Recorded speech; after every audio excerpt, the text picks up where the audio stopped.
Shoot. Coach, talk about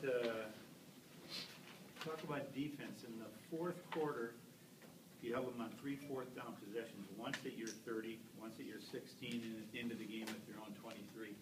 So they put you under a lot of pressure today. Well, I thought their offense did a fantastic job, especially in the first half.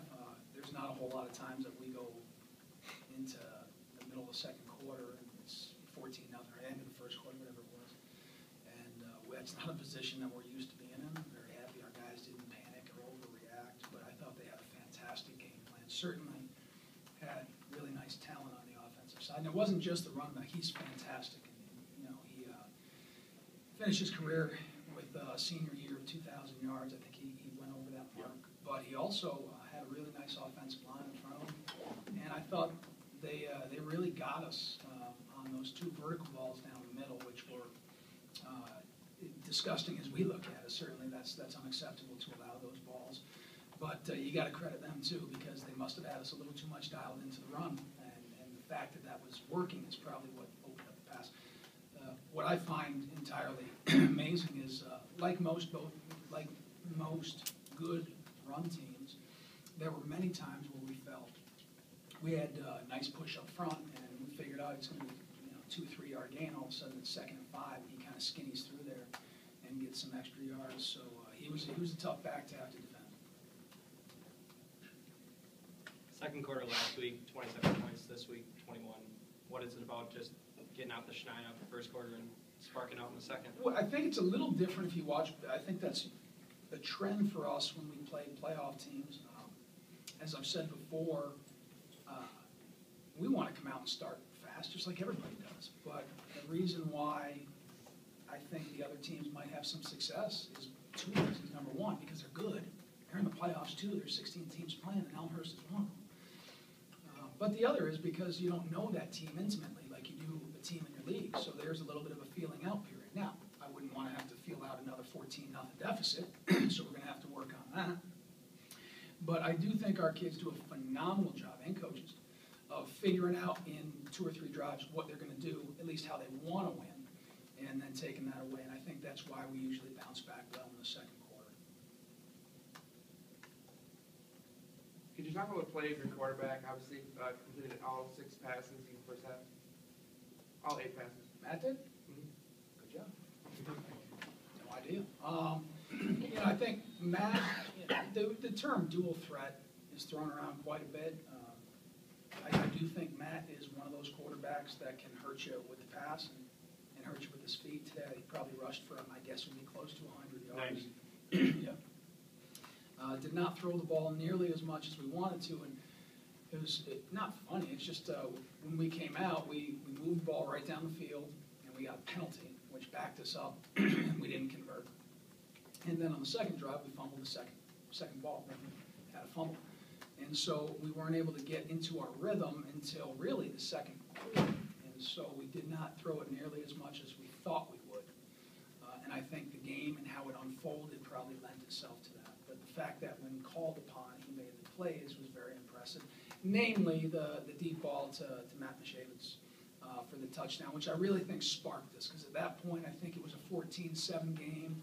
Kind of felt a little bit like our St. John's game. If you've been following us this year, we were down 14-7 in that game. We had a big play that sparked us, and then we went on from there. So very accurate, but looking at the stats, probably would have thought we would have thrown the ball more than we actually did. Let's walk through the 3 big plays. Besides Matt and Niles, the first one actually on the first drive that set you up for the first touchdown. Matt, you had about a 50-yard scramble, and it really was a scramble, and you were all over the field. What happened on that play? Well, I think that one might have been our option. We had an option called to the left side, and the guy that I pitch off of just went to our back, so I just ducked it up, and I actually should have kept it down the sideline. Dan Ferrazzo had a good position on his guy, but I cut it back and got tackled from behind. So Then they punted actually in fairly short field position. They were around 40, and you had the ball first and goal at 8. Why don't you both of you walk through that touchdown pass? We just called post to our number 1 receiver. We had the second receiver kind of come across underneath the safety, try to pull him away, and Matt did a great job getting separation on this guy, so it made it an easy throw for me. Yeah, it was just came down to Dan Peraza getting that safety to bite on him, and then Matt just made an easy pitch and catch. It was wide open after that safety left. So the safety went over to cover Peraza, and that left you open. Yeah, they had one high safety, and we put two in the zone, and, I think the credit, both these guys wanted to defray the credit, and that's who we are as a program, but I think one of the more amazing things is, especially as a young wide receiver, Matt's done a fantastic job of consistency. For us, that is the number one thing we need out of a wide receiving core, whether it's consistency with your play or within the play, your speed, and so we've seen those post-post combinations open up, and we've hit them, but they haven't been necessarily on the run. So I think Matt's consistency and Matt's ball leading him into the dead zone set it up, and then from there, it's just Mr. and Mrs. Mashavich's genes kicking in and taking it from there. Just on the end of that play, it was about midfield, and their guys were pretty close, and it looked like he was going to get tackled, but you had a burst, you got away. Do you consider yourself a really fast receiver? Have you ever run track, or are you Yeah, he's fast. He's fast. I'm going to tell you the quick recruiting story. So he looks like he's 6'3", 6'4", so he looks like a 400-meter guy, right? So I asked him, I said, so you run track? And he said, yeah, I tried it last year a little bit for the first time. And I said, what'd you do? He said, the 400. I said, how'd you do? He said, like a 48.5, 49, just walked out there and tried it. And I said, well, what's your goal for this year? He said, set the state record. So he's a guy who has inherent ability to run, but he catches the ball very well, too. On that ball, we had you catching between 40 and 45. You threw the ball about 50 yards in the air on the money. I had no idea, so. Io, you mentioned to me when we were walking out of the field, I said, nice run after the fumble recovery, and you said, nice jog. Talk about how that play developed in terms of when you guys got out and disrupted that pitch. Pretty much what happened, they kept reaching full zone slide to the strong side the whole game. I think they tried to catch us off guard, and they reached to the other side, and Harry Patera came up and laid a smack on the quarterback, and then Chinny smacked the running back right as he was about to catch the ball. And, I saw the ball on the ground, I picked it up, and I don't think I did anything special. I just did what we were trained to do. Any one of the other guys would have done it. And I picked the ball up, and, I saw it was 80 yards, and God didn't build me to run 80 yards.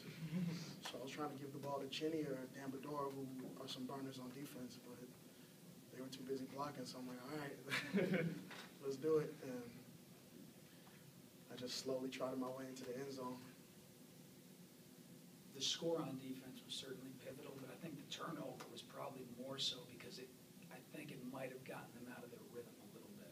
The turnover, the score's great. The turnover was huge.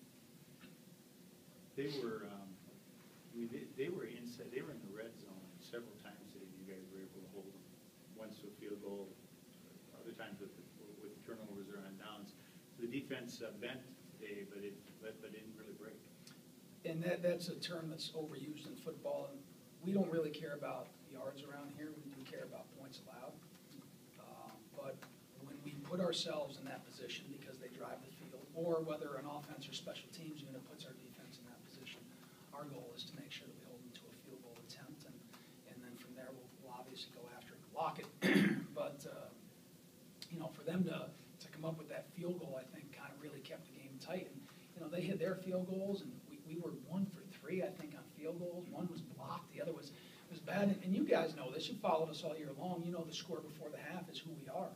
And we took the ball over with 4:32. We went all the way down the field. We had our nice chip shot opportunity, I think like a 29, 30 yards, something like that. And we missed it. And I do think going into halftime, having missed that, only up 7 as opposed to 10, is a big difference that allows the other team to feel like they're right there with us. And they did.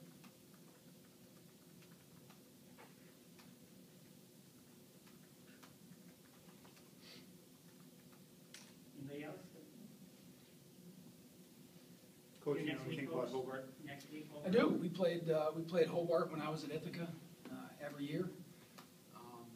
How'd you do? We fared very well when we were there, and Coach Cragg is still the head coach out there. He was the head coach when I was playing 20 years ago. From Geneva, top of the Finger Lakes, gorgeous area. They play in a league with WPI and some of those other teams, Rochester, very good academic schools. They're non-conference, they play Geneva and Denison, and they also play Utica, which is in the Empire 8 as well, which is usually seen as a very, very strong conference up there. But yep, know that team pretty familiarly, that's even a word. And, you know, they'll be out here. I think they might have, I heard a rumor that they played in the monsoon today, some sort of snowstorm, so probably won't be new to them playing here in the type of weather we had. But very, very traditional football team, tremendous athletes, and very confident with the schemes that they employ, and they should be. They're an undefeated team. Fourth year in a row, you've been to the quarterfinals. What does that tell you about just the consistency and the strength of your program? We have really good players. I think that's the bottom line is, and I don't just mean really good players in terms of athleticism. I think they've bought in. This year, we've said, this has been the storyline all year, is you look up here with these four guys, and you got 2 freshmen, a sophomore, and 1 senior, and our team has had to overcome tons of adversity, whether it's to graduation, which is a good adversity, or whether it's to injury, and we had another one of those today. But I think the program is in a place where our team expects to be playing December football. This will be our 4th year in a row playing football in December. And when we recruit guys, we want them to expect to be going deep into the playoffs, and we all know what our ultimate goal is if we work on that. But I just think it speaks to the mental toughness and consistency